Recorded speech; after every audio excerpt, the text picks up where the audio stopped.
Hi friends, സുഖമല്ലേ? അപ്പോൾ ഞങ്ങൾ കഴിഞ്ഞ കുറച്ച് ദിവസം ഞങ്ങളുടെ അമ്മയുടെ വീട്ടിലായിരുന്നു. എല്ലാ വർഷവും അവിടെ പോകുമ്പോൾ ഞങ്ങൾ ഈ മരം കാണാറുണ്ട്. ഇത് മുട്ടപ്പഴത്തിൻ്റെ മരമാണെന്ന് മാമനും ആൻറ്റിയൊക്കെ ഞങ്ങൾക്ക് കാണിച്ചു തരാറുമുണ്ട്. പക്ഷേ ഇന്ന് വരെയും അതിലൊരു കാ കാച്ച് ഞങ്ങൾ കണ്ടിട്ടില്ല. ഇത്തവണ പോയപ്പോൾ ഞങ്ങളുടെ ഭാഗ്യം കൊണ്ടാണെന്ന് തോന്നുന്നു ആ മരം നിറയെ കാ പിടിച്ച് നിന്നു. അതിൽ കുറച്ച് ഉയരത്തിലാണെങ്കിലും 2 കാ നന്നായിട്ട് വിളഞ്ഞ് നിന്നിരുന്നു. ഇതുവരെ ഇത് കഴിച്ചിട്ടില്ലാത്തത് കൊണ്ട് ഇതിൻ്റെ ടേസ്റ്റ് അറിയാനുള്ള ആകാംക്ഷയിൽ ആ 2 വിളഞ്ഞു നിന്ന പഴത്തിനെയും ഞങ്ങളിങ്ങ് അടർത്തു. പക്ഷെ അടർത്തപ്പോഴേ ഞങ്ങൾക്ക് പറ്റിയ അബദ്ധം മനസ്സിലായി. ഇത് നന്നായിട്ട് പഴുത്തിട്ടില്ലായിരുന്നു. പിന്നെ എന്തായാലും പറിച്ചില്ലേ, പഴുപ്പിക്കാൻ വയ്ക്കാമെന്ന് കരുതി. അങ്ങനെ പഴുപ്പിക്കാൻ വെച്ച് 2 ദിവസത്തെ കാത്തിരിപ്പിന് ശേഷം നന്നായിട്ട് പഴുത്ത പഴങ്ങൾ ഞങ്ങൾക്ക് കിട്ടി. അതിനെ തൊലിയൊക്കെ ചെത്തി ഞങ്ങളതിനെ എടുത്തു നോക്കിയപ്പോൾ മുട്ടയുടെ മഞ്ഞക്കരി എങ്ങനെയോ അതുപോലെ തന്നെയായിരുന്നു ഈ ഫ്രൂട്ടിൻ്റെ ഉൾഭാഗവും ഇരുന്നത്.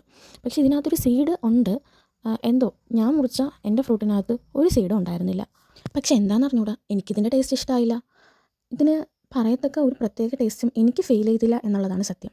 എന്തായാലും ഇത്രയും ആകാംക്ഷയോടെ കാത്തിരുന്ന് പഴുപ്പിച്ചെടുത്ത ഫ്രൂട്ടായതുകൊണ്ട് കളയാൻ മടിച്ച് ഇതിനെ പാലും പഞ്ചസാരയൊക്കെ ചേർത്ത് ഷേക്കായിട്ട് അടിച്ചു.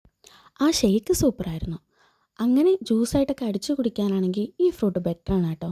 ഇതൊരു നല്ല ഹെൽത്തി ഫ്രൂട്ടാണ്.